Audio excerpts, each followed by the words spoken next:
For many kids, a brighter future is within view, but not within reach. The Boys and Girls Clubs help kids cross the street to a better world. In fact, most of the kids here will go on to college, but there are still thousands more who need that opportunity. With your help, they can have a bright future instead of just seeing it through a window. Support a program that works.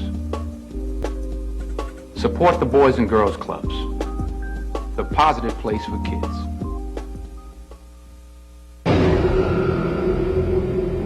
What is the most influential time in a child's life? Age 6, 8, 12? Actually, it's between 3 and 8 every afternoon. That's the time a kid is most likely to get into trouble. Or worse. Which is exactly why that's the time the Boys and Girls Clubs open their doors and their arms to kids all over the country every day. When kids walk into these clubs, they're surrounded by people who care what happens to them. Adults who make sure these children continue to learn and grow long after the school bell rings. But there's still thousands more kids who need our help. Thousands of kids who need help to prepare for a positive future. Please help keep these doors open. Support the Boys and Girls Clubs, the positive place for kids. Welcome to the Gilchrist Experience. That, as you well know, is the Boys and Girls Club, which I'm part of that. Now we're putting up a new building on 145th Street.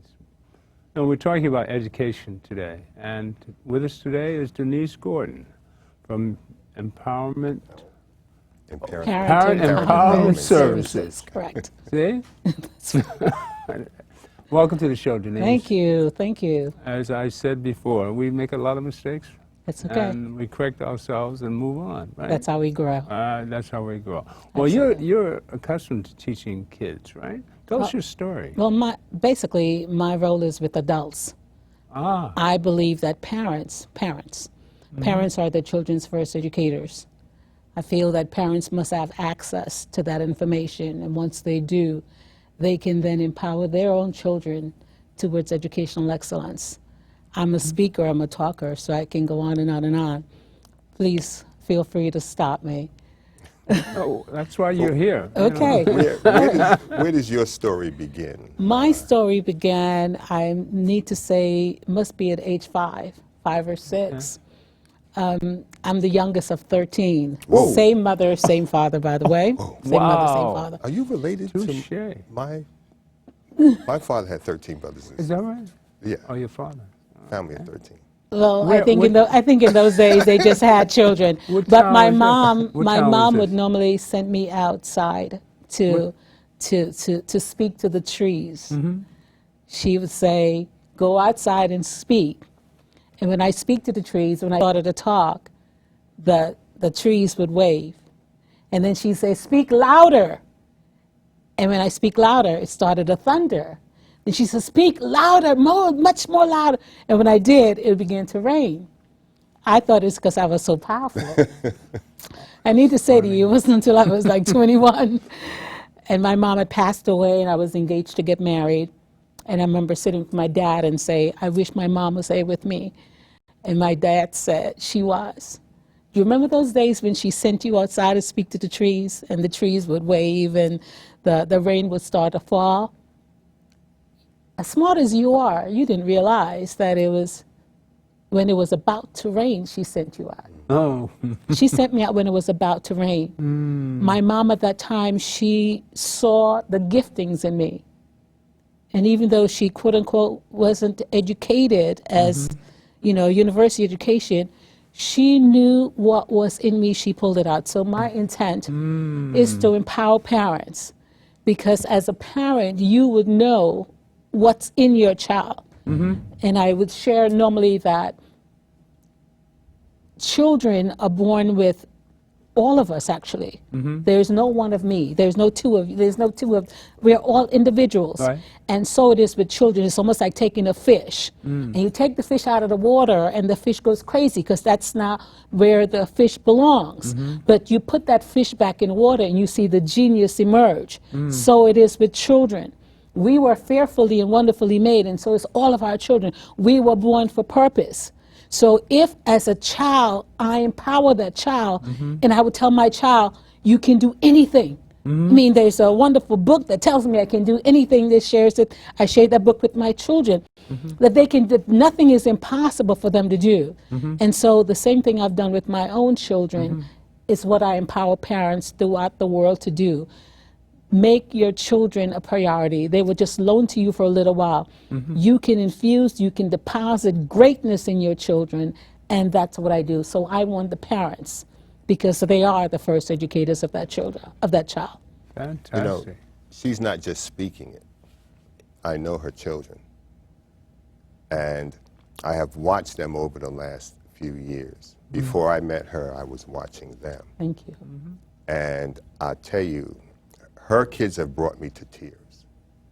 Really? The three of them. They sing. And they have brought me to tears singing at church. Her son, Paul, is gifted as an actor, as a comedian. He, you know, I first saw him in Little Shop of Horrors. Yes, yes, that was about 10 Production years ago. at the church. Ah. And Oh. blew me away. Sarah, her younger daughter, operatic singer, voice unparalleled. Rebecca is now going into law school. But I'm not going to tell, No, that's that's okay, part that's of her okay. story, but as a parent, you know, you and your husband did a lot of pouring into your children, because kids don't just get to where your children are today without that parental involvement. But I agree with that. Thank you so very much. It was intentional. I really believe children can achieve above and beyond whatever we can even ask or think. No one told my daughter, Rebecca, that at 3 years old, that when she opened the dictionary and learned a word, no one told her that she had to forget that word. Actually, no one told her that the word under that same word, look at the word affable, was one of Sarah's favorite word. We didn't have television. We had my kids grew up on Ben and Eddie television series. But when Sarah taught, we had a gift of life in our family. You taught someone, you gave someone a gift in the summer. So Sarah gave Paul the gift of reading when he was 3 years old. No one told him that he couldn't read at that time. Rebecca gave Sarah the gift of memorizing words and creating the math. She did the 9 times 1 was 9. 9 times 2 is 18. 1 plus 8 is 9. So any time you did math, the numbers always went back to 9. So when we did the 9 times table, so to speak, we read to our children. We told them they can be anything they wanted to be. When I was going to school, I was told I can only do one thing. I wanted to talk. Just all I wanted was to talk. That was what my mother had infused in me. My mom died when I was 7 years old. No one told me, that was my first funeral, by the way. When we talk foundation, and she was buried on Christmas Day, go figure that. Wow. They told me that she'll come back, and I automatically assumed that on Christmas Day she'll be coming back. Why? Because our house was filled with families and friends, and everyone waiting to see my mom. And I remember as a 7-year-old going over to the coffin and touching and asking, Mom, it's time for you to wake up. No one explained death to me. So what I do when I meet children, when I meet parents, my job is to say, be a scholar when it comes to your children. Learn everything you can learn about your child. Teach them anything. Tell them, do not say to your child, you cannot, you may not. Just say you can do all things. Rebecca, you know, we wanted to homeschool our kids, and Rebecca would sit in the window, and she says, I think she was about 7, and she said, Were you homeschooled? yes, well, just for maybe about 5, 6, 7 years of my life. When my mom died, after about 2 years, they sent me to school, and they sent me in a world that I wasn't prepared for. Which town is this? This was in Georgetown. This was in South America. This was in Guyana in South America. Oh, wow. So, yeah. My dad built schools, by the way. My dad built the schools that my brothers This attended. Is Guyana. Okay. Yeah. And so you're talking about a completely different world than what... Well, when I was 9 years old, we basically came into New York City, and we basically relocated. But that was a story all by itself. I was relocated with a stepmom. It was an interesting piece. I remember clearly at age 12, I said, God, if you allow me to be a mom, I'm going to teach my children. I'm going to teach them the Bible because I believe the Word of God. And so that's my foundation. It's my foundation. I raised my children to do great exploits. I believe that they are excellent. I believe that there's nothing they cannot do. They believe that. They bought into that. Actually, 4 years ago today, my husband passed away. My children's dad passed away. Today. 4 years ago today was my son's first day in college. He left for college after the burial. Actually, he and I did not go to the gravesite. And I sat my son down and I said, you're about to leave. 4 years, it's going to come back just like that. You're a black boy. And I'm proud of that.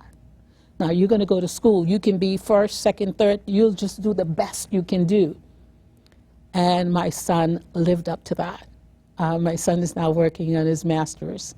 And at St. John's University. St. John's University, yeah. Wow. That was his first choice and his only choice. And I'm so proud of my children. I'm proud of the adults that they are today. I'm proud of the contributions they're going to make to this global society. And what's good enough for my children, what my children can do, any other child can do. It means nothing. I remember when my children's dad passed away, people said, watch them now, watch them now. And I told my children, I sat them down and said, this is what people are saying.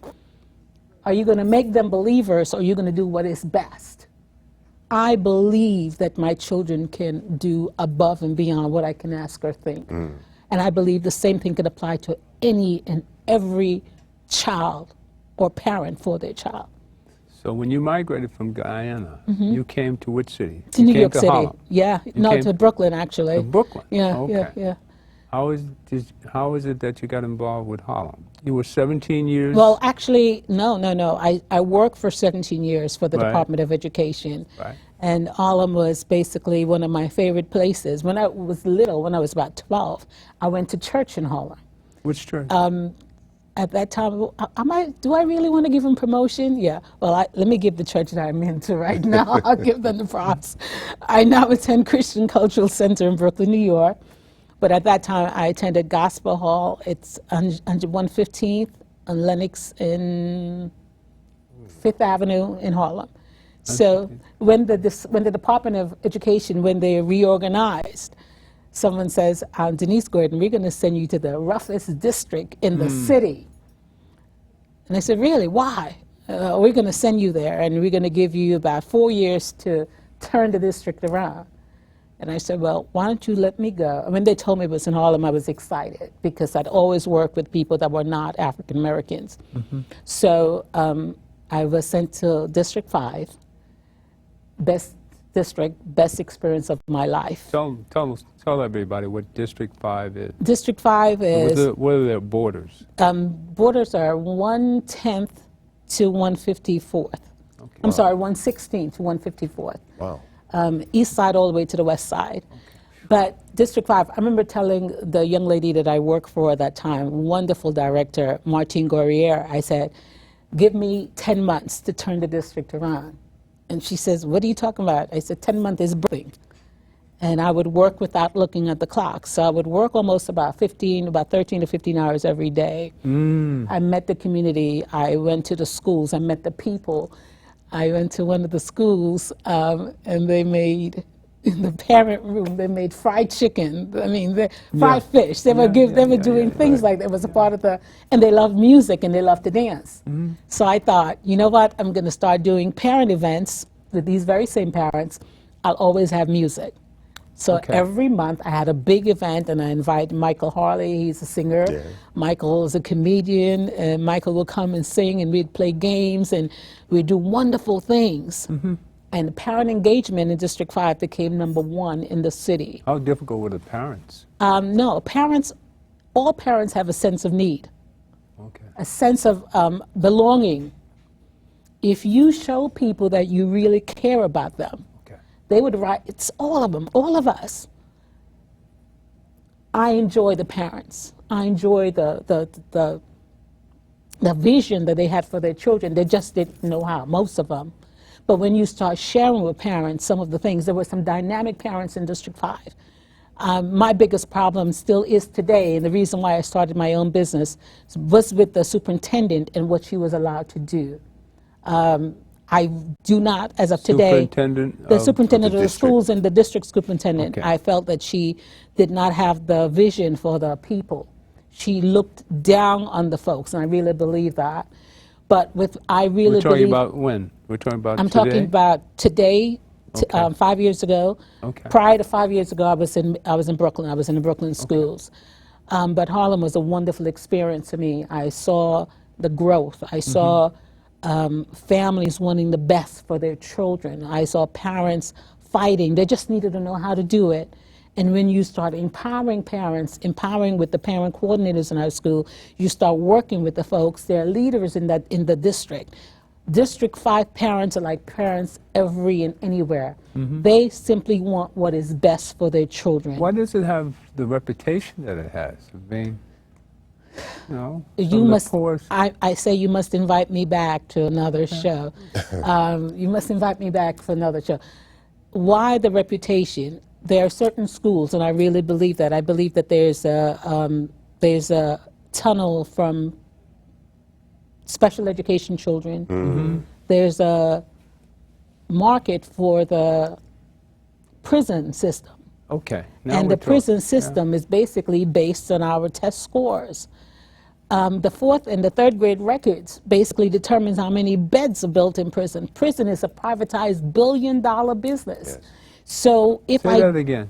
prison system is a billion-dollar business. It's personally, each prison is owned by an individual. It's a corporation. You mean they build prisons They build according to prison what based the on test the scores yeah, are in yeah. Harlem? No, not in Harlem. In New York Across the City, country. across the country, across the Okay. country. So if I feel that the child or the children are from an environment that's not conducive to learning, I'm going to push whatever I can. Look at the children in Harlem. They're sick. Some of them are sick. They're given medication. They're given medication that's bad for them, and then they become hyperactive, and we tell them to sit quiet in school. So you're giving them medication, they're going to act up, Which and when they act medication? up, they're all different types of You have medication. Ritalin. Ritalin, Is the Ritalin. big Yes, number yeah, one. yeah. You know, and this is really heinous. The things that are going on in education. I'm thinking of a little boy at our church who's being given Ritalin, and he's five years old. 5 years And old. I've been trying to tell his mother he doesn't need it. Yeah. You see, there was a woman, Tobias, that wrote a book, How They Learn. Yes, yes, yes, yes, yes. And what the Board of Ed is doing, they're using 19th century methodologies for education which don't apply. Absolutely. So, I mean, we don't take a stagecoach to go to Los Angeles. We take a jet plane. Right. Right? So the methods of teaching that they've been using need to be erased and new methodologies brought into play which fit in the 21st century. All kids are not kids who sit and look at the board. True. You learn visually, you learn Different types of audibly, learning, yes. and you learn by doing. Yes, yes, yes. And the best learning that you can get is by doing, that hands-on. That's why people get an education, but a college education doesn't mean anything because you have no experience. You have no hands-on experience. And until you get the hands-on experience, you can't make the real money. So there are 3 ways that children can learn. And they're trying to push, sit down, look at the board. Yeah. That doesn't work for With everybody. all the medication in their And then- system. And on top of that, you have a lot of single-parent households. Yeah. So ACS gets involved. Oh, Lord. If you don't give your child the medication, we'll bring you up on charges, And also, Social Security says, well, your child is disabled because we determined that he has ADT or whatever, and he is now disabled, so we're going to give you a check every month. Yes, yes. So they have women pimping their children for the check.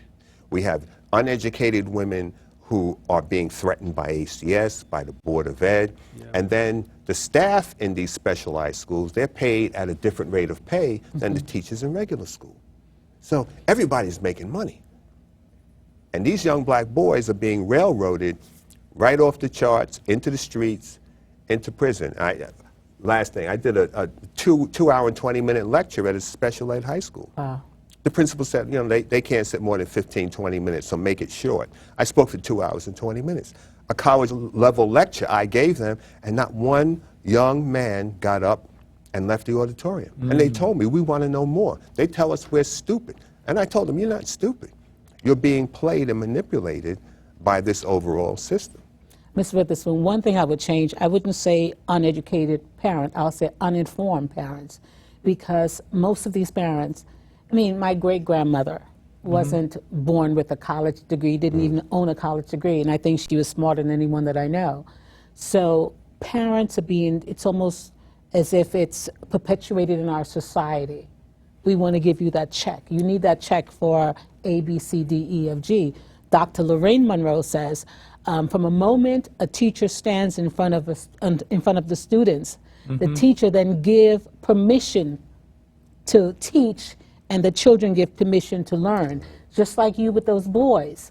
You basically, before you started to talk, you showed them that you cared. You told them that they were important by the manner in which you carried yourself. You expected greater things from those boys. And what you expect is what you were given. Sheila Trainham, the person I thought I wish could have been chancellor, because I really believe she has a passion for children, how they learn. Cynthia Tobias's entire theory on how children learn, it's a reality.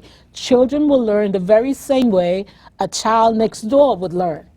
A child comes to your door to play with your son or your daughter. Depending on how you greet that child will then internalize whether or not you like them, whether you really want them there. I believe our school system must change. I believe that until parents rise up and say enough is enough, we will not take this anymore. We will not let you use our children to build prisons, to perpetuate the prison system. Yeah.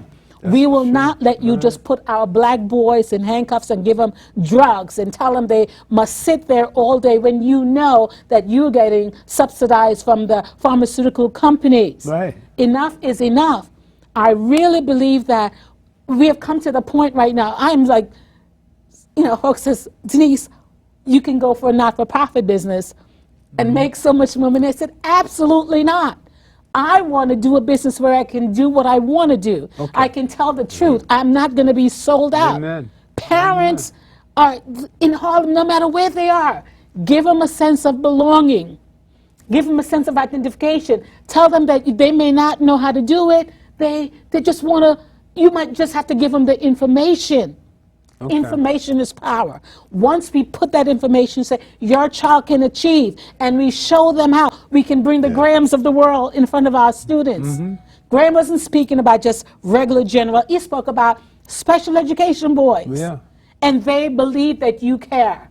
And because you care, they believe that your intention towards them is that they would learn. Your intention is that they would achieve educational excellence. That is what's needed. Right now, the system, the hands are tied.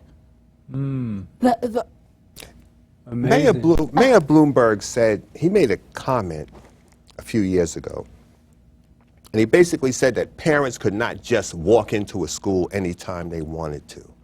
And I was taken back by that. Why can't because they? You used to be able to do that. He said it's disruptive. This whole notion that a mayor should be in charge of school is beyond me. It's the dumbest, the craziest thing I ever heard. Absolutely. He never should have been in charge of schools. De Blasio doesn't need to be in charge of schools. These guys are not educators. That came through Bloomberg, didn't it? Came through Bloomberg, a businessman. And he brought Klein. You know, he brought people from Fox Media and magazine companies to run the schools. And our kids are worse off now than they've ever been. But let me stop you for a moment. Education is $1 billion business. So if education is I'm not saying educating our children, but failure to educate is more profitable. Yes. If it's $1 billion business, then businessmen need to run that. But it's the parents who need to say enough is enough. My intention, and I listen well, my intention is to turn the education system upside down, to liberate parents. When the Board of Education was the Board of Education, Dr. Hammer said to me, he was the Manhattan Board President's appointee, he said, and I was with an organization called United Parents Associations of New York City. How long ago was that? This was about 12 years ago. About 12 okay. years ago, yeah.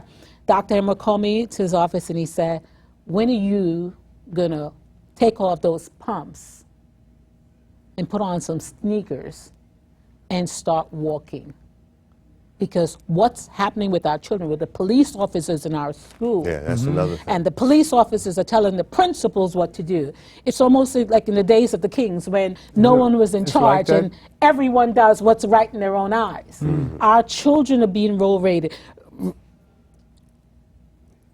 Parents, it's time to rise up. I am doing my business. So where do parents start? What are you doing now to help the parents that are listening? What basic steps should they take? I know my mother was a PTA president years ago. Okay. And, but I don't even know if the PTA exists Yeah, it anymore. exists. Yes, it exists. Most of them are run by the principals and by people who should not be running. But then it's a process where you should be running the organization by election, not selection. What am I doing right now? For the last 17 years, I've been doing workshops throughout the city. So now I've got a business, an organization. And we're telling parents, we want you to come be a part of what we're doing. We're going to select the elected officials. We're going to vote. We're going to speak with our votes. You cannot just cry and say how things are bad. I wish it were. No. Enough is enough. You must decide that your child or your children needs better. You must decide that if it's good enough for a child in Midtown Manhattan, it's good for a child in Harlem. If it's good enough for a child in Park Slope, it's good for a child in Bedford-Stuyvesant or East New York, whatever the case may be. I believe that parents must first decide, it's a decision. Parents must first decide that we want better for our children. Parents must first decide that Malcolm says by any means necessary. We know what's necessary right now. The government is paying the city or the state close to about $23,000, $24,000 if they label your child special ed. Really? You're being paid more. They're being paid more. But if your child is incarcerated, it's about $89,000. Who's being paid more? The government pays the state pays the city. Okay. If your child is labeled special ed, you get more. There's more money for that child. But it's more money for that child. The federal government pays? Yes. The state government pays that's how it's paid. The state, I'm sorry. The federal government pays like Title I monies, where you can basically use that money to do parent engagement. So we are basically going into the schools. We're getting sponsorship. I am not a friend And you're taking this federal money and using it for your business venture? No, not No, me. no, No. no. That's what some individuals would do. What I'm doing, we are basically working with individual parents, a group of parents. We've got, so far within about 1 year, we have registered about 9,000 plus, 9,800 plus parents. 9,000. Yeah, but that's nothing, because if you think about it, I've been doing this for 17 years. And if I have 1,000 parents a year, there should be at least 17,000 parents. So we tell parents, we're going to basically go into our elected offices and tell our elected officials it's not okay just to come around when it's time for you to, when you need a vote, when you're running for office. This is not a prostitution business. This is a partnership business. Help me focus on Harlem right Okay. now. Let me know what you're doing what parents in Harlem can basically do to fight some of these battles that we're having in Harlem. Okay. I know we'll be getting telephone calls in a minute or two, and so I'm going to be a grown person by simply saying what folks in Harlem need to do. First of all, there are three things. You need to get rid of your superintendent in District 5. Gail Reeves must go. Gail Reeves is incompetent. you must get rid of the chancellor of the city of New York. The chancellor was brought in at 72. I'm not saying age is an issue, but Mr. de Blasio brought her in because he was her friend. So what she did, yeah, that's what he said. He brought her in for that. Then there's a deputy superintendent, Dorothea Gibson. I just loved the lady. I really did love her. But they're coolest people. What parents need to do is to go into their district office, go into the school, look at the curriculum, demand change, compare. You need to ask yourself, why is it that the children in charter schools in Harlem, why is it the children in charter schools are learning, are going to college, they're achieving? I mean, you know, there are pros and cons with everything. I'm not pro-charter, I'm not anti-charter, but I'm pro-children failing. I'm anti-children failing. I just want to be able to give parents the information. Would I have a different opinion had someone like Adelaide Sanford or Sheila Evans Trainum? Would I have a different opinion if they were running charter schools? So in all fairness, I need to say, give us the resources. Stop telling these children that they cannot. Stop suspending the children. Stop sending them to suspension site for 9 months, 9 weeks. Stop sending that. Parents must demand what's right for their children. They must demand a better education. They must demand better leadership. And they must know that as my child's first educator, I must have you read and write. Reading is fundamental. Right. I must have that television off. That television tells a vision. Right. It tells a vision. Right. Is that the vision you want for your children? Right. Ben Carson, my favorite person. He's running for president, by the way. Carson. Dr. Ben Carson. The neurologist. He's running for... why? Let me tell you why. Because Ben Carson, while he was, I believe he was in the 4th grade, he found out that his mom couldn't read. All she knew is that she wanted better for her children. So every day she would unplug the television set and she took the cords with her to work. And she took Ben to the library. And let me tell you why. So Ben Carson had to read. Ben Carson was called Dumb Benny. Everyone knew that he was Dumb Benny. And all of a sudden, someone in school said, you were the dumbest boy in the world.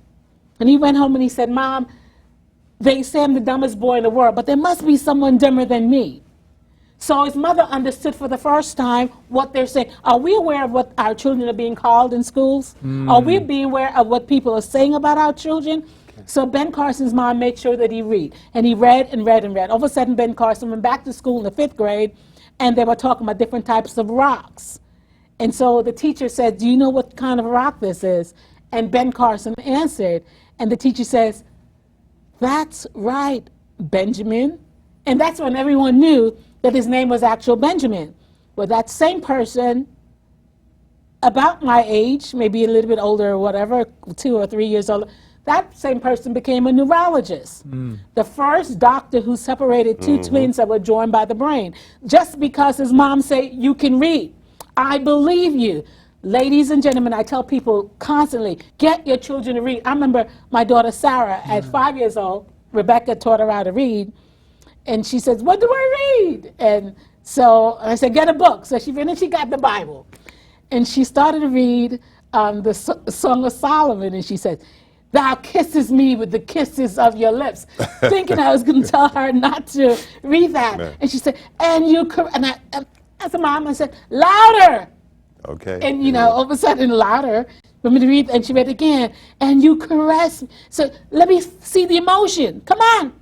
And all of a sudden, Sarah started to read with emotions, attaching all that. No wonder she's in theater today. No wonder she's a singer, whatever, because I told her she needed to read. My kids had to read out loud. Read out loud. Didn't matter what you read, whether it was a newspaper, no matter. You just had to read out loud, and you read every single day.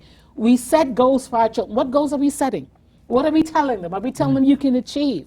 Are we telling them that they can do, that there's nothing impossible for them? That's our role. That's our job. And that's what I do for my children. And my job is to empower parents to do the exact for their own. All right, you know what we're going to do? We're going to take a roll on and get set up for phone calls. So Okay. when you come back from the roll and put up the call number, and those of you that want more information from Denise, this is quite an eye-opener here for all you parents out there. Right after the roll on, we'll be right back, all right? Man, I ain't going nowhere, man. That's what I'm saying. No Harlem, man. No doubt. Life is good in Harlem, baby. I've been walking in the same way as I did, missing out the cracks in the pavement and tutting my heel and shutting my feet. Is there anything I can do for you, dear? Is there anyone I could call? No, and thank you, please, madame. I ain't lost, just wondering. Round my hometown, memories of phrase. Round my hometown, ooh, the people I've made. How the wonders of my world, how the wonders of my world, how the wonders of this world are the wonders now. I like it in the city when the air is so thick and opaque. I love it to see everybody in short skirts, shorts and shades. I like it in the city when two worlds collide. You get the people and the government, everybody taking different sides. Shows that we ain't gonna stand shit. Shows that we are united. Shows that we ain't gonna take it. Shows that we ain't gonna stand shit. Shows that we are united. Round my hometown, memories are fresh. Round my hometown, ooh, the people I met, yeah. Do, da da da da da da, yeah. Do, da da da da da da, do, do, do, oh, yeah.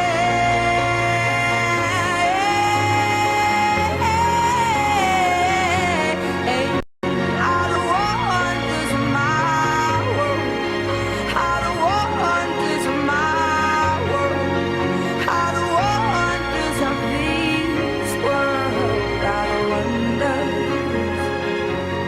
Oh, Harlem has changed so much. We were wiped out by this drug, and by the time we actually got back on our feet, we opened our eyes and it was gone. oh, my world, yeah. I showed you that. That was put together by my grandson. We showed you Harlem of old, and then we showed you the crack epidemic. And a lot of the parents that were caught up in the crack epidemic had children, and we see today the grandkids of these crack. You know, a lot. You know, that was planned genocide Yeah. of the '80s when the Republicans first came in. Now we saw it just come in and decimate a whole era of people. This planned genocide of the '80s with Reaganomics, the decade of greed, self-centeredness. You know, no more of the Harlem of old, and that's what we saw in this piece here. Yes. This is by my grandson. Congratulations. You saw the actual demise of the black mind. Now you're telling me our kids today are going through a second genocide. The genocide of the 21st century. Educational genocide. Educational genocide. Yeah. Now we're going to have a call in. People will call in, and I want the parents out there to ask questions from Denise. Yes, we have a caller? Yeah, it's William Harvey. How you doing, Miss Gordon? Hey, how are you? Listen, first of all, I'm thankful for the program and the discussion that you're having. It's much needed. Stop for a second. This young man needs to be on your show. He's an activist in Harlem. Go ahead, talk, sir. Yeah, I just want to echo a couple of things. First of all, I just want to repeat what you said in terms of the power structure. From the top to the bottom, it needs to be cleaned out. Yeah. Del Reed has overstayed her welcome. We have the annual monthly CEC meeting, which is actually this Thursday, as a matter of fact. And we've had a groundswell movement that's been led by myself and has encompassed the parents and the teachers of District 5 school. 123 being a point school, but we've bid out to the entire district. And we've come there with certain things that we've desired. Even, matter of fact, even the last CEC meeting on June 11th, we organized a rally and demonstration of the lack of leadership that PS 123 in particular got. And in the midst of the rally, the assistant principal, who doesn't look like our kids, decided to give him a single finger salute that we told Del Reed about. We made a matter of record. We even complained on the 311, and nothing has been done to this day. She was even permitted to oversee a school during the summer program.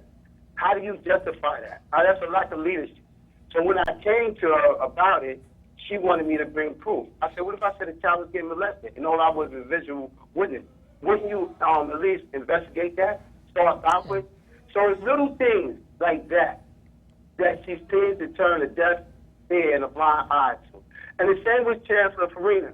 We sent her so many documentation that our goal was to force her to come firsthand and look at PS 123. So we sent her all the documents and we waited for a response. She gave us a single line response that she's coming to the school in support of the teacher. A teacher is not an entity like a school is. And so that tells you right there how they feel about us. Okay, may I interrupt you? The beautiful thing someone can tell us is how they feel. Once you tell me you don't like me, I don't have to guess. The problem is assuming people are your friends, assuming people are on your side and you go along and you perpetuate their nonsense. The fact that you're saying what they're doing, and I've heard it from so many people that have called, you've got to make up your mind and you've got to empower. We can take parents to the well, we cannot make them drink. We need to empower parents to say enough is enough. The reason why I kept my business, my organization undercover for about 9 months, giving birth, is because I wanted to make sure that we were so solid that no crooks can penetrate what we're doing, because they'll do that. They'll send people in to pretend to be your friend, to see what you're doing, to go back and give them information. You are a strong leader. You are an activist. You can pull folks. We can come together, and when we go to City Hall, it's no longer 200, 300. We're bringing 4,000 to 5,000 people. Why? Because we've got the commitment. We're going to be doing television shows. We'll be doing radio programs. And we are saying to parents, especially those in Harlem, something is wrong. We know what is wrong. Let's correct that wrong. We owe it to our children. And I salute you and I wish you well. Now, brother, you mentioned something about a child was molested. Well, I used in that school. Yeah, it was a situation like that as well, and it hasn't been looked at, and all of our rights basically hasn't been looked at. All right. Do you have contact number for him? I don't remember the name, sir. I mean, leave yes, your number. Yes, leave yes. your name and number. Yes. With the control room, please, because the Special Investigations Unit of the Department of Education has to be notified. They notify us what they normally do. Is this Mr. Bell? Yes. Oh, great, wonderful. I knew the voice sounded familiar. I would like to say one thing, though. Okay. I would like to give Denise a shout out, because I'm gonna tell you why. Because she was a family district advocate, and the problem with her being a family district advocate, she was a family district advocate for the people. She looked like the people. She talked like the people. She represented the people. I understand You know, some of our people are army coded. When you look at an almond on the outside, it's brown through and through. But when you snap that almond, it's white in its core. And all of us that's brown on the outside is not brown on the inside. And she was that, and that's why she became problematic. But she was the people's family district advocate, and that's why she was a problem. You are absolutely correct. But guess what? Now they can't touch me. Now I don't need their salary. Now we're going to go back and we're going to take what's ours. Amen. We're going to make them wish to God. And by the way, which camera am I looking at? Galleries, I want to send you a 2-second kiss. Thank you for doing what you did. Thank you for making the mess out of my life. Because had you not done that, you would not have birthed such a great passion in me to go back to advocate. Belle, I salute you. I commend you. We're going to make the difference. And we're going to, at this point, we're going to get elected officials to come to us to ask us, what is it that we need? We need Carmen Farina gone. We need Gail Reeves gone. I like Dorothea. I think she can transform a little bit. But right now, we're going to make changes. We want qualified teachers. We want teachers and principals in our schools who are fair, who believe that children can learn once they're placed in an environment that's conducive to learning. We just want that environment. And I know they said we've got other calls. So I want them to invite me back again. So if we take other... I will think about it. We'll make sure. Thank you so very much. All right, well, and you said your meeting is tomorrow, right? Is it tomorrow you said? Thursday. Tomorrow That's is tomorrow. Thursday. Yeah, that's correct, right. Okay. I just want to let you know that you have some teammates here. All right, at the Gilchrist experience. So they woke up a sleeping giant. All right, the so community was a sleeping giant. Amen. All right. Next caller, please. Next caller, please. What's a CC? Hello? Hello. Hey. Your name? Brother Gilchrist and Brother Weatherspoon and Good afternoon. Mrs. Gordon, Denise Gordon.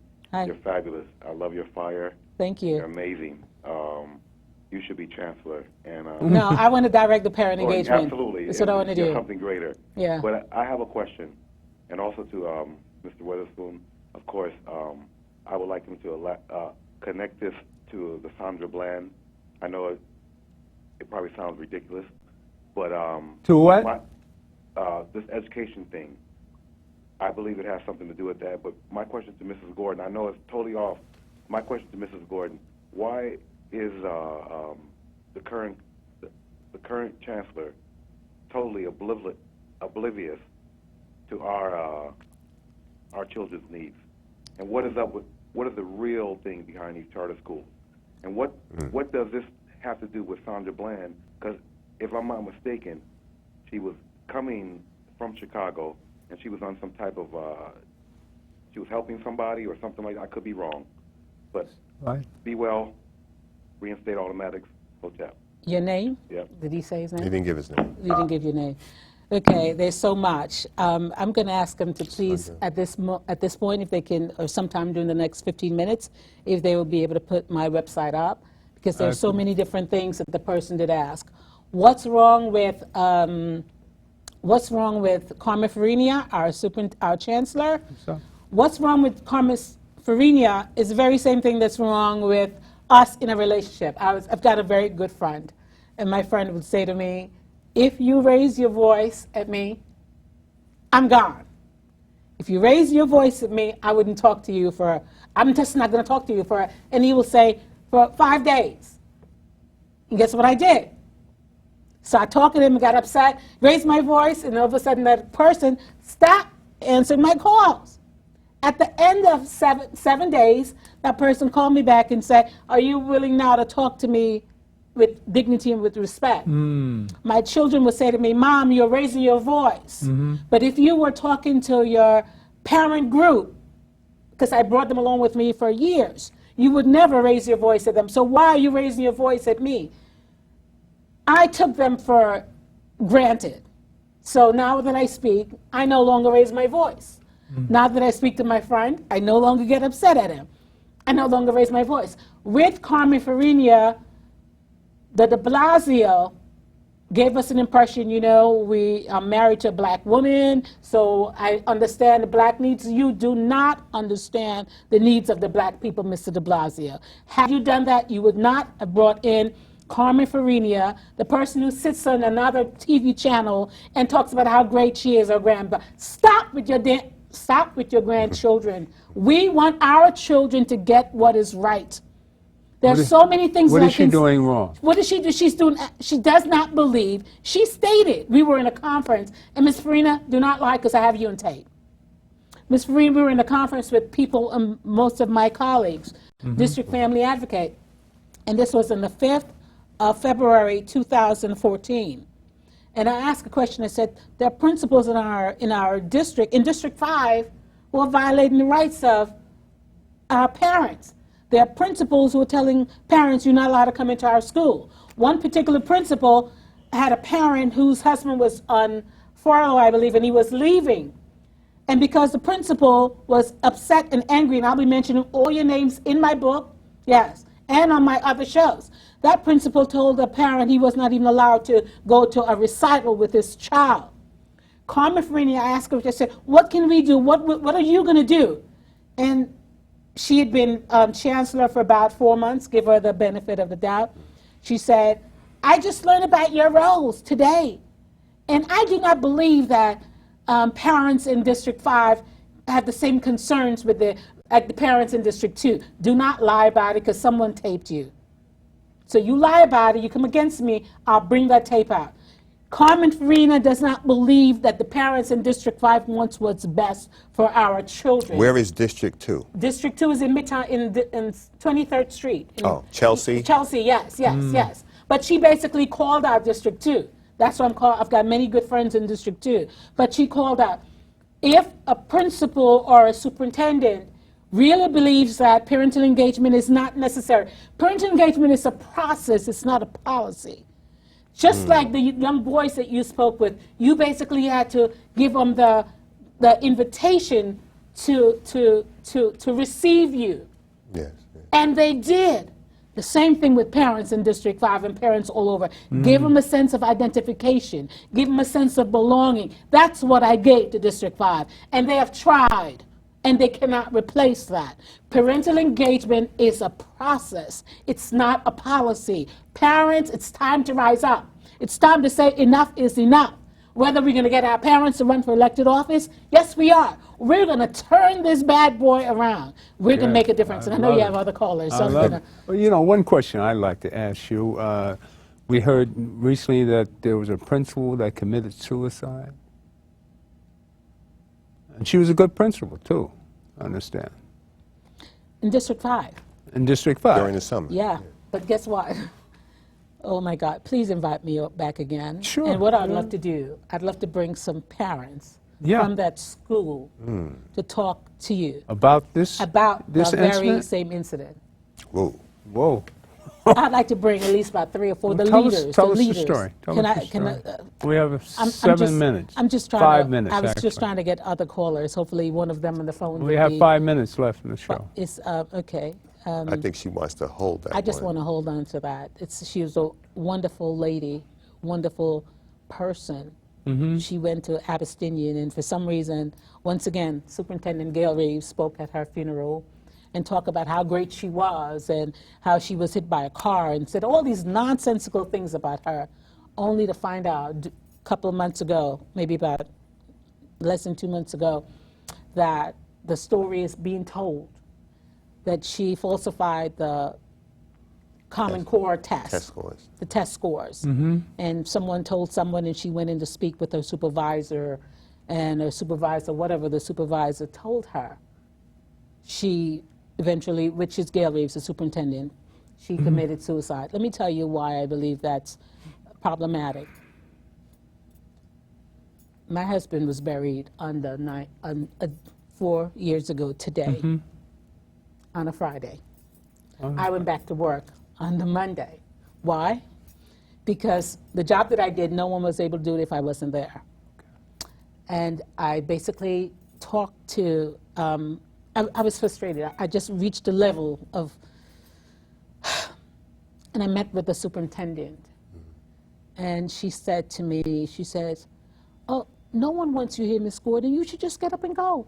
You should just leave." This is 4 days after I buried my husband. She said, you should just go.